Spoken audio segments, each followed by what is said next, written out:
Welcome class. तो हम लोग प्रोसीड करते हैं आगे। जो क्वेश्चन हम लोग पिछले वीडियो में जहाँ तक लगाए थे उससे आगे हम लोग प्रोसीड करते हैं। और इसका जो पहला क्वेश्चन हम ले रहे हैं वो ये है, an arc of radius small r carries charge, the linear charge density is lambda and subtends an angle π/3 at centre, what is the electric potential at centre. आप क्वेश्चन लिटरेचर से कितना समझ पाए हैं उसको छोड़ दीजिए। एक आर्क है, ठीक, और इसकी रेडियस कह रहा है, आर्क किसका होता है, सर्कल का, रेडियस कह रहा है आर है, ठीक है जी। और ये चार्ज कंटेंट प्लस माइनस कुछ भी हो सकता है, ये इसका चर्चा यहाँ नहीं किया। चलिए हम लोग प्लस लेकर के चलते हैं। यूजुअली जब कोई चार्ज का चर्चा ना हो तो पॉजिटिव चार्ज लेकर के हम लोग उसे कंसीडर कर सकते हैं, माइनस करेंगे तो आंसर निगेटिव में आएगा और क्या होगा, इससे ज़्यादा तो कुछ होना नहीं, ठीक है। चलिए अब सिचुएशन क्या है, इसकी रेडियस आर है, इस सी पॉइंट पर इसका पोटेंशियल निकालना है और ये सब एंगल सबटेंडेड जो है ये कह रहा है π/3 है। लेकिन फ़िलहाल जब हम इस क्वेश्चन को आपके लिए सॉल्व करने जा रहे हैं तो इसमें हम फार्मूला देने जा रहे हैं, इसलिए पहले हमने अल्फ़ा ले लिया, जनरलाइज कर दे क्या कि ये क्वेश्चन थोड़ा लंबा जाएगा। एक्चुअल में क्या है, ये क्वेश्चन कम है, इसमें एक डेरिवेशन बताना होगा और इस डेरिवेशन की मदद से आप ऐसे किसी भी क्वेश्चन को सॉल्व करके बता सकते हैं कि कोई भी सर्कुलर आर्क है, कंप्लीट सर्कल है, सेमी सर्कल है या जो कुछ भी हो, उसका आप हम लोग क्या कर सकते हैं, पोटेंशियल एट द सेंटर बतला सकते हैं उस लिहाज से। इसका हमने एक डीएल पोर्शन ले लिया, एक डीएल पोर्शन ले लिया जो एंगल सबटेंड करता हो, एंगल सबटेंड करता हो कितना, डी थीटा का, ठीक है। डीएल पोर्शन ले लिया जो पॉइंट चार्ज की तरह ट्रीट करेगा। डीएल पोर्शन लेने का मतलब एलिमेंट्री लेंथ ले रहे हैं, मतलब पॉइंट चार्ज की तरह ट्रीट करेगा, ठीक है जी। तो उसके लिए potential due to DL portion, DL portion के कारण पोटेंशियल कितना होगा, डीवी जो होगा वो हो जाएगा के डी क्यू बाई कितना, के डी क्यू बाई आर होगा। अब एक चीज़ जानिए, डी क्यू को कितना होना है, लैम्डा डीएल है, क्यों, क्योंकि लैम्डा इसका लीनियर चार्ज डेंसिटी दिया है, तो जो चार्ज इस पर प्रेजेंट होगा डीएल लेंथ के अंदर वो लैम्डा डीएल बाई आर होगा। अब एक चीज़ देखिए, angle equal to arc upon radius, angle equal to arc upon radius जिसको हम लोग ज्योमेट्रिकल एंगल कहते हैं, है ना, प्लेन एंगल भी कहते हैं, ज्योमेट्रिकल एंगल भी कहते हैं। D theta DL by R होगा, तो इस डीएल बाई आर को डी थीटा लिख सकते हैं क्या, तो डी भी equals to K lambda D theta, K lambda D theta ये हो गया, ठीक है। चलिए तो भी जो होगा वो इंटीग्रेशन ऑफ डी वी हो जाएगा, भी जो होगा वो इंटीग्रेशन ऑफ डी वी हो जाएगा, दैट इज, फिर लिमिट में भी ले लीजिए 0 टू अल्फा एंगल, 0 एंगल से अल्फा एंगल, पूरा एंगल अल्फा है ना, लिमिट में ले लीजिए यानी कि डेफिनेट इंटीग्रेशन में ले लीजिए इसको, तो 0 एंगल टू अल्फा एंगल, तो 0 टू अल्फा के लैम्डा बाहर आ गया, के और लैम्डा बाहर आ गया, D theta alpha, D theta का इंटीग्रेशन थीटा 0 टू अल्फा, यानी पोटेंशियल के लिए जो एक्सप्रेशन आया के लैम्डा अल्फा, के मतलब 1/4 पाई एप्सिलॉन नॉट। चलिए के का वैल्यू अगर रख देते हैं तो क्या एक्सप्रेशन निकल के आता है, lambda alpha by 4 pi epsilon not. तो ये रिलेशन या इस तरीके से रिलेशन हम लोग याद रख सकते हैं, potential due to a circular arc of radius R. लेकिन एक बात इंटरेस्टिंग है, यहाँ आर्क पर डिपेंडेंसी इसकी है ही नहीं, सीधे सीधे लीनियर चार्ज डेंसिटी पर है, आर्क पर डिपेंडेंसी इसकी नहीं है, रेडियस पर डिपेंडेंसी नहीं दिख रही है, ओके, रेडियस पर डिपेंडेंसी नहीं दिख रही है, ओके। तो चलिए अब इस क्वेश्चन के मुताबिक कितना एंगल है ये, π/3। इसको ज्योमेट्रिकल एंगल कहते हैं। जो बायो वाले हों वो समझ ले बात को, मतलब जो बायो वाले हों इस बात को समझिए। 2π का मतलब हो जाता है 360 डिग्री, तो पाई रेडियन में, तो रेडियन में तो pi radian is equal to 180 degree, π/2 radian is equal to 90 degree. ठीक है, इस सब ये ध्यान रखेंगे। And π/4 radian is equal to 45 degree हो जाएगा। उसको इससे आप निकाल सकते हैं।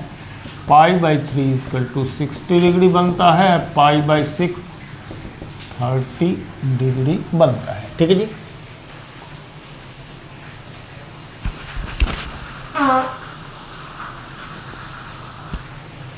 तो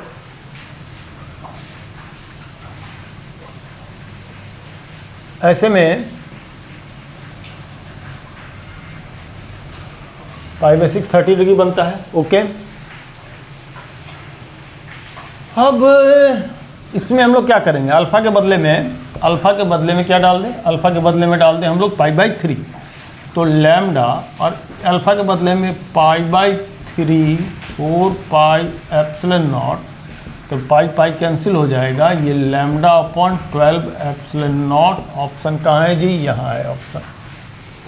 तो रिलेशन ये याद रखना होगा, k लैम्डा अपॉन अल्फा का, k लैम्डा अपॉन अल्फा का रिलेशन ध्यान रखना होगा। और k लैम्डा अपॉन अल्फा का ऑप्शन से हम लोग क्या कर सकते हैं, इसको निकाल सकते हैं। ठीक है,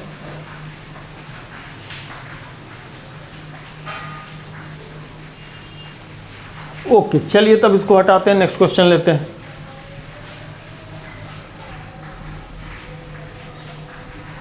तो नेक्स्ट क्वेश्चन है, a wire is bent in the form of regular hexagon of side a. पहला काम कीजिए, हेक्सागन बनाइए। क्या कीजिए, हेक्सागन। हेक्सा मतलब 6। A plane figure having 6 sides is called hexagon. Side A मतलब सबका लेंथ ए है। A total charge Q is distributed uniformly over it. Total Q charge इस पर डिस्ट्रीब्यूट कर दिया गया है, माने किसी एक पर Q/6 चार्ज होगा। ठीक है जी, over it. One side of regular hexagon is removed. One side of regular hexagon is removed, है ना।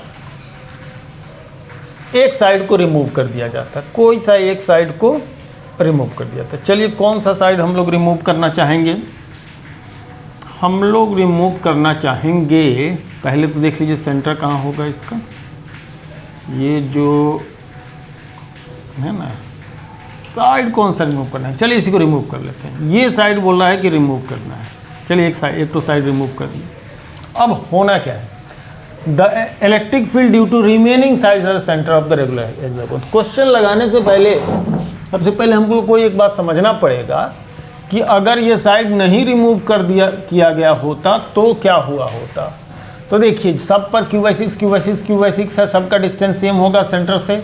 ऐसे में ये पोर्शन जितना इलेक्ट्रिक फील्ड इधर लगा रहा होगा, दूसरा पोर्शन उतना ही इलेक्ट्रिक फील्ड इधर लगा रहा होगा। तो ये पोर्शन और ये पोर्शन एक दूसरे का इलेक्ट्रिक फील्ड को कैंसिल आउट कर दे रहा होगा। यानी कि जो पैरेलल साइड्स है वो एक दूसरे का इलेक्ट्रिक फील्ड को, ये दोनों एक दूसरे को, ये दोनों एक दूसरे को, ये दोनों एक दूसरे को। अगर आपने इस साइड को हटाया तो क्या होगा, अगर आपने इस साइड को हटाया तो ये कैंसिल, ये कैंसिल, लेकिन ये कैंसिल आउट नहीं कर पाएगा। इसका नेट इलेक्ट्रिक फील्ड का डायरेक्शन इधर आ जाएगा। ठीक है, नेट इलेक्ट्रिक फील्ड का डायरेक्शन इधर आ जाएगा। अब यहाँ का एंगल कितना होता है बता सकते हैं, यहाँ का एंगल होता है π/3 यानी कि 60 डिग्री। ठीक है, 60 डिग्री। और ये जो पूरा लेंथ है ये ए है। ठीक है जी, ए लेंथ का है।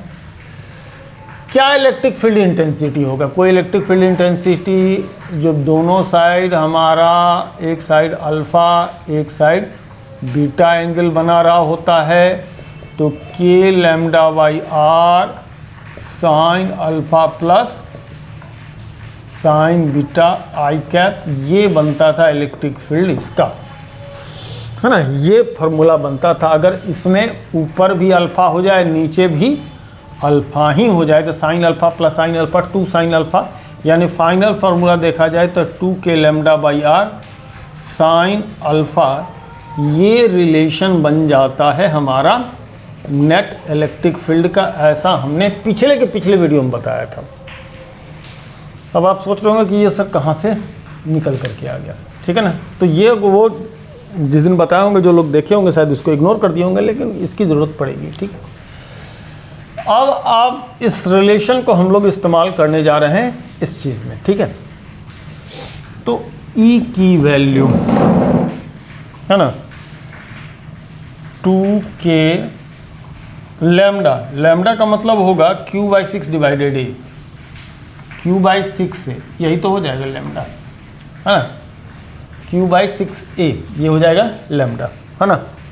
q/6 से तो हो जाएगा लैम्डा। r कितना होगा भैया, ये a साइड है, ये a है, तो ये भी a होगा, ये भी a होगा। तो इसका परपेंडिकुलर बता सकते हैं कितना होगा। ये परपेंडिकुलर कितना होगा, π/30 का एंगल ये बन जाएगा एंगल आपका ऐसा π/6 का, यानी 30 डिग्री का, 30 डिग्री का ये एंगल बन जाएगा, है ना। 30 डिग्री का एंगल बन जाएगा। ये तो a/2 होगा, है ना। ये एंगल तो a/2 होगा, ये तो a/2 है और ये हमारा a है, और बताना अपने को ये है, बताना अपने को ये है, ठीक है। तो चाहे तो आप रूट ए इसको ऐसा भी कर सकते हैं, a² माइनस a²/4 करके रूट कर दीजिए, तो √3a/2 हो जाएगा। या cos 30 का फार्मूला लगा दीजिए, या cos 30 का फार्मूला लगा दीजिए कि r/a होता है, तो r बराबर a cos 30 की वैल्यू √3/2 होगी, तो √3/2a हो जाएगा। चाहे जैसे मन करता हो वैसे निकाल लीजिए, ये आपका बाई ज्योमेट्री निकल करके आ जाएगा। तो ये जो r की वैल्यू है ये है √3/2a, ठीक है। अब एंगल जो है, ये टोटल एंगल जो है sin π/3, मतलब sin π/3 यानी कि sin 60। तो sin 60 की वैल्यू कितनी होती है, sin 60 की वैल्यू हो जाती है √3/2, तो ये हो जाएगा √3/2, correct, okay. Sign alpha 2 sine alpha हो जाएगा, ठीक है। तो 2k q/6 से, है ना, 2k q/6 से 6a का स्क्वायर हो जाएगा, √3 कटने वाला है, √3 कटेगा, अरे नहीं भैया, तो √3 कटी उटी ना। ये अल्फ़ा तो यहाँ 30 डिग्री होगा ना, अल्फ़ा यहाँ π/3 का आधा यानी कि π/6 होगा। तो साइन π/6 है ना, अल्फ़ा का मतलब साइन π/6। चलो ये 2 2 जब 4 ऊपर गया, k q/6 √3a², ठीक है जी, है ना। साइन π/6 साइन 30 की वैल्यू 1/2 हो जाएगी, 2 2 जा 4 हो जाएगा, है ना। 2 2 जा 4 हो जाएगा, 2 2 जा 4, जब 2 4 छोड़िए इसको, 2 6 जा 12 हो गया, 4kq 2 6 जा 12 √3a², है ना। अब k की वैल्यू डाल दीजिए इसमें, k की वैल्यू डाल दीजिए 4kq, और इसको रखे रहिए, k की वैल्यू डालिए 1/4πε0, तो 12 √3a² और 4πε0, 4 से 4 कैंसिल, 4 से 4 कैंसिल। तो 4 से 4 जब कैंसिल हो जाएगा तो ये q 4 से 4 cancel, 12 √3 12√3 pi epsilon not a square, ये इलेक्ट्रिक फील्ड के लिए भैया एक्सप्रेशन हो जाएगा। ऐसा कोई भी क्वेश्चन एक लाइन में तो टिक नहीं होगा ना, ये एक लाइन में टिक होने वाली बात बिल्कुल ही नहीं है। और ये मेंस का क्वेश्चन हो सकता है, एडवांस का क्वेश्चन हो सकता है, स्क्रीनिंग वगैरह में नेट का तो क्वेश्चन नहीं होगा ये, है ना। ये फॉर्मूला आप पीछे से हमारा रेफर करके देख सकते हैं, है ना। यहाँ हमने अल्फ़ा को π/6 क्यों लिया, टोटल एंगल जो है सो π/3 है, तो इस हिसाब से चलिए तो आधा आधा अल्फ़ा अल्फ़ा होगा, तो 2α बराबर π/3, तो अल्फ़ा बराबर π/3/2 दैट इज़ π/6 हो जाएगा, ये हमने लिया, है ना। और ये k λ/r sine alpha plus sine beta ये फार्मूला होता है, ऊपर अल्फ़ा नीचे बीटा दोनों ही अल्फ़ा है, तो ये 2 साइन अल्फ़ा हो जाएगा, तो 2k λ/r ऐसा आ जाएगा, है ना। और तब जा कर के ये निकल कर के आपका आएगा, ठीक है जी। तो देखिए किस तरह बात जमती है। प्रश्न तो है, दमदारी है प्रश्न में। ओके, चलिए आगे क्वेश्चन लिया जाए। तो नेक्स्ट क्वेश्चन ये है, an electric field of strength 50 volt per metre exist along the negative direction of Y axis. If 1 mu c of positive charge is shifted from point इतना to इतना, the work done by agent, 4 option दे दिया गया, ठीक है। अगर मेरे को option tick करना हो तो मैं आपके सामने टिक करने वाला हूँ, पहले से नहीं लगा करे तो मैं बता दूँ। इलेक्ट्रिक फील्ड स्ट्रेंथ ये है, तो डिस्प्लेसमेंट कितना है ना। चार्ज 1 mu c है, फोर्स इनका मल्टीप्लिकेशन हो जाएगा, तो 50 माइक्रो वोल्ट, है ना, 50 न्यूटन पर कूलम हो जाएगा, ये 50 न्यूटन पर 50 माइक्रो, ये फोर्स की वैल्यू 50 न्यूटन पर न्यूटन हो जाएगा, ये इतना आने वाला है। अगर क्यू ही ले रहा है उसका, तो क्यू ही से हम देख रहे हैं, है ना। हम पूरा प्रोसेस बताएंगे अभी, हम तो फास्ट फॉरवर्ड करो, क्यू से इसको निकाले हैं।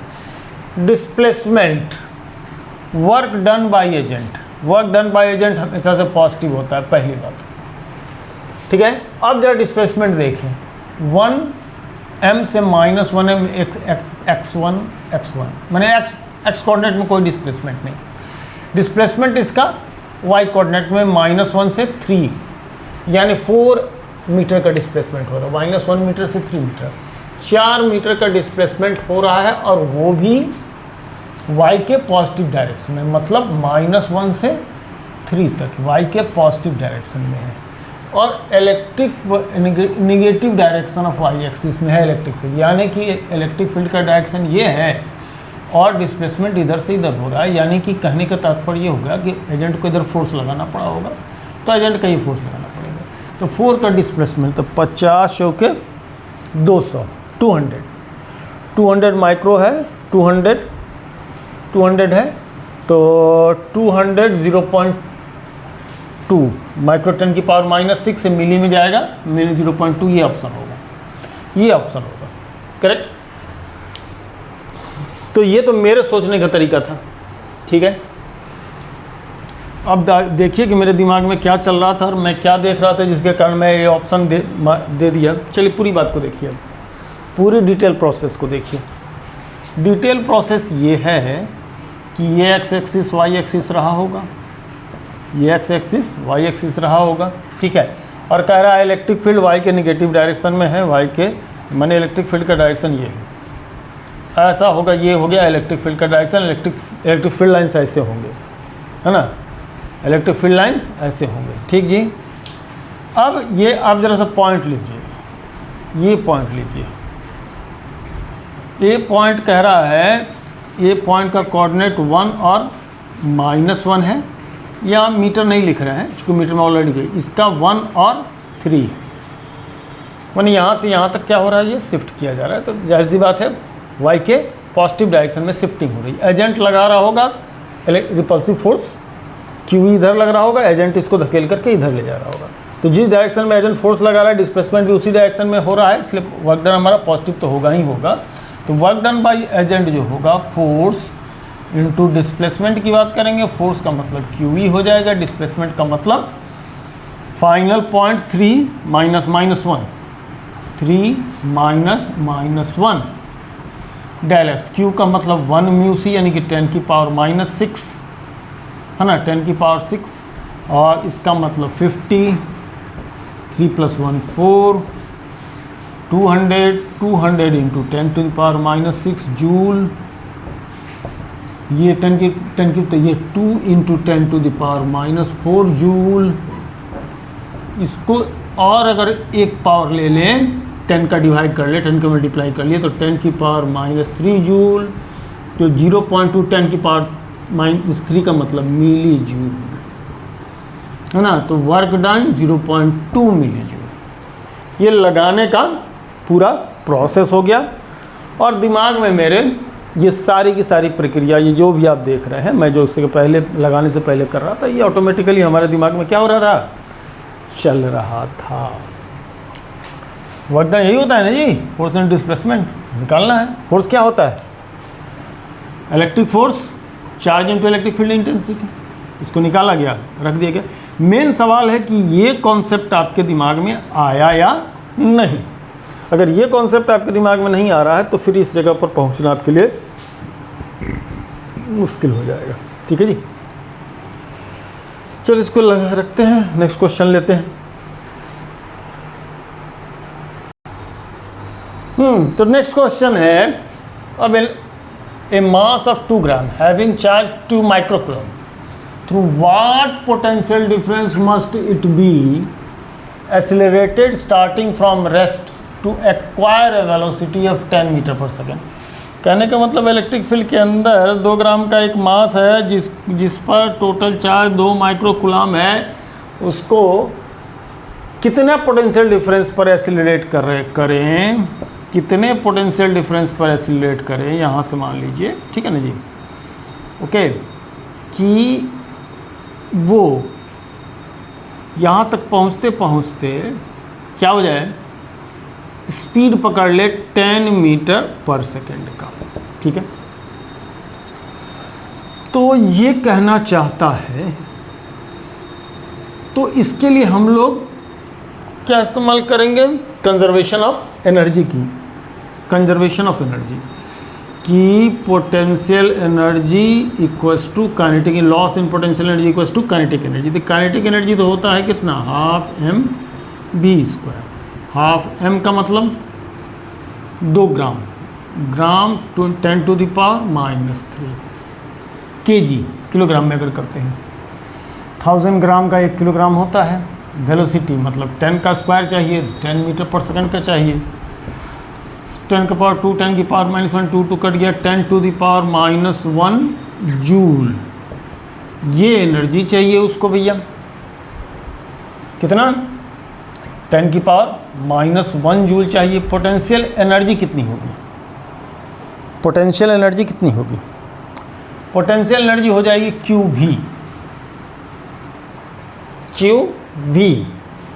क्यू कितना है, 2 माइक्रोकूलम, यानी 2 into 10 to the power -6 volt तो बताना है, वोल्ट तो बताना है, ठीक है जी, वोल्ट तो बताना है।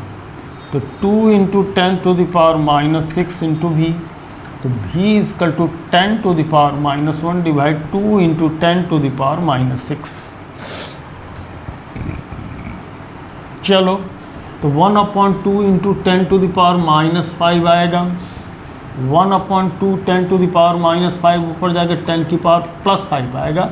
एक 10 को अगर हम लोग ले लें, एक 10 को अगर ले लें तो ये 5 इंटू 10 की पावर 4 होने वाला है, तो 50 into 10 to the power 3 volt होने वाला है। तो 10 टू द पावर 3 को कहते हैं किलो, तो ये हो जाता है 50 किलो वोल्ट, 50 केवी, किलो वोल्ट, 50 केवी किलो वोल्ट, 50 केवी किलो वोल्ट, है ना। 10 की पावर -3 मिली, 10 की पावर -6 माइक्रो, 10 की पावर -9 नैनो, 10 की पावर -12 पीको, 10 की पावर -15 फर्मी, 10 की पावर 3 किलो, 10 की पावर 6 मेगा, 10 की पावर 9 गीगा। ठीक है, तो ये सारे चीज़ भी आप लोगों को क्या करना होगा, समझना पड़ेगा। ठीक है जी, चलिए, तो आई होप कि क्वेश्चन समझ में आ गई होगी। तो एक क्वेश्चन अगला जो है, the distance between charges 5 × 10⁻11 coulomb and -2 × 10⁻2.7 × 10⁻11 is 0.2 meter. The distance at which the third charge should be placed from this much in order that it will not experience a force along the line joining the two charges. Question को पढ़ने के बाद बहुत लोगों को ये question नहीं समझ में आएगी, लेकिन ज़रा सा मैं आपको फिगर बता के बताता हूँ, आप समझ जाइएगा। ये यहाँ पर ये पॉजिटिव चार्ज है और यहाँ से कुछ दूर पर ये नेगेटिव चार्ज है। इसके बीच का डिस्टेंस 0.2 है। तो कह रहा है कि थर्ड चार्ज को कहाँ रखा जाए, इससे इसके डिस्टेंस की बात पूछी जा रही है कि उस पर कोई फोर्स लगने वाला नेट फोर्स 0 हो जाए। ठीक है, तो इसको इधर रखना पड़ेगा, इधर नहीं रख सकते। इधर इसलिए नहीं रख सकते हैं कि ये नेगेटिव से नेगेटिव चार्ज इधर रिपल्सन और इसका अट्रैक्शन, तो इस तरफ नहीं हो पाएगा। नेट फोर्स इसमें इस साइड में 0 नहीं हो पाएगा। नेट फोर्स में इधर ही 0 हो सकता है। नहीं जी, एक सेकंड, इधर अगर आप रखते हैं वही तो है, ये उसको रिपेल करेगा और ये इसको अट्रैक्ट करेगा। ठीक तो है, इधर ही रखना पड़ेगा। यहीं पर जो है सो तीसरा चार्ज को रखना पड़ेगा, क्योंकि ये इसको रिपेल करेगा और ये इसको अट्रैक्ट करेगा। और ये दोनों फोर्सेस क्या हो जाने चाहिए, सेम हो जाना चाहिए। मतलब ये अट्रैक्ट करेगा, माने ये अट्रैक्शन फोर्स इसके कारण होगा और Q1 Q3 कारण रिपल्सिव, और Q1 Q2 के कारण रिपल्सिव और Q2 के कारण अट्रैक्टिव फोर्स दोनों सेम होना चाहिए। तब इस पर लगने वाला नेट फोर्स क्या हो जाएगा, 0 हो जाएगा। सीधी सी बात है। तो यानी कि 1 2 के बीच में, अच्छा चलो इसका नाम और भी देते हैं, इसको 2 कह लेते हैं, इसको 3 कहते हैं। तो 1 और 3 के बीच में लगने वाला फोर्स है ना, इस डिस्टेंस को अगर x मान लेते हैं थोड़ी देर के लिए, तो k Q1 Q3 by how much, x plus 0.2 ये होगा, है ना। और F23 ये कितना होगा, 2 और 3 के बीच में लगने वाला force k Q2 Q3 by, है ना, कितना, x ही रहेगा, इसका स्क्वायर, इसमें x स्क्वायर। ठीक है जी, ये होगा फॉर्मूला। दोनों इक्वल होने चाहिए, मतलब ये इसका अट्रैक्टिव फोर्स जो ये है और ये इस पर लगने वाला रिपल्सिव फोर्स जो ये दोनों सेम होने चाहिए। इन दोनों को कर दीजिए इक्वेट, इन दोनों को इक्वेट कीजिएगा। Q3 कैंसिल होने वाला है, K कैंसिल होने वाला है, Q1 अपॉन दिस मच इसका to Q2 upon this much. तो Q1 अपॉन x प्लस 0.2 का square equal to Q2 upon x square. ठीक है जी।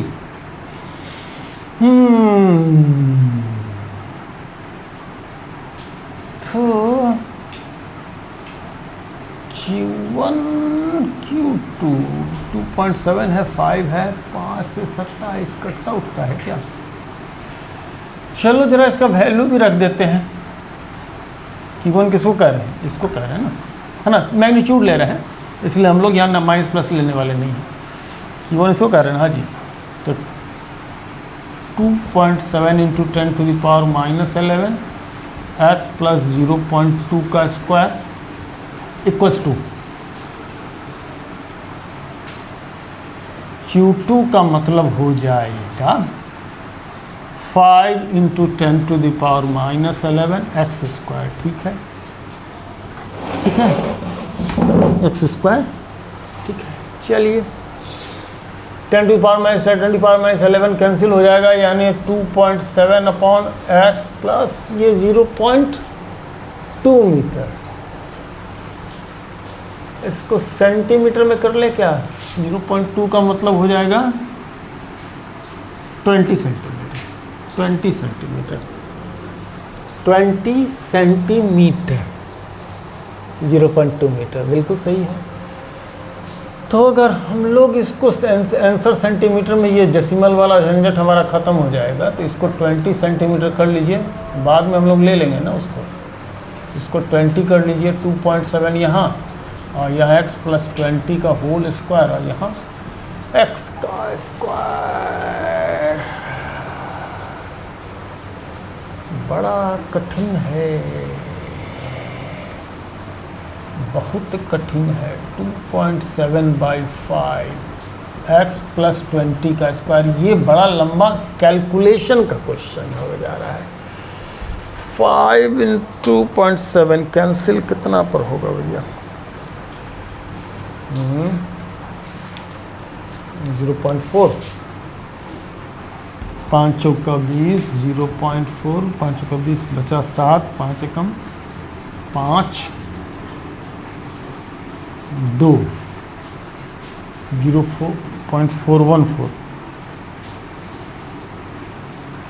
कैलकुलेशन तो बहुत गंदा आने वाला है, कैलकुलेशन तो बहुत गंदा आने वाला है। इसका कैलकुलेशन बहुत ही गंदा आने वाला है।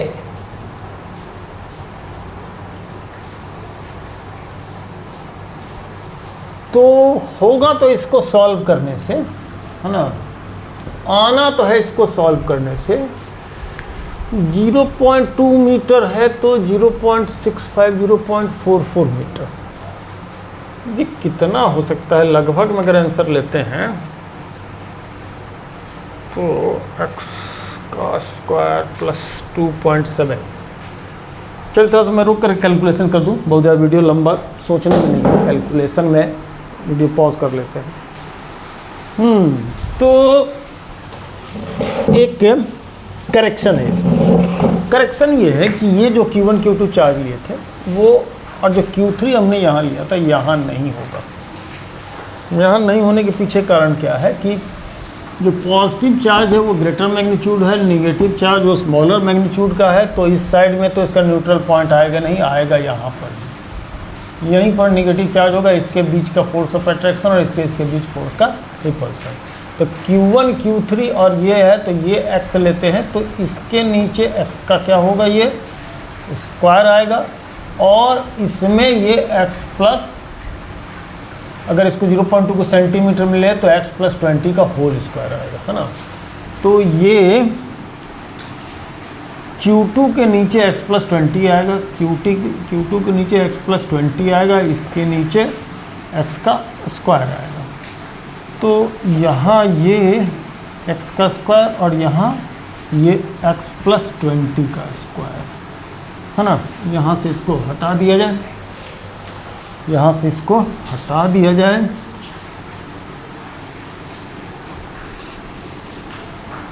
और इसके बाद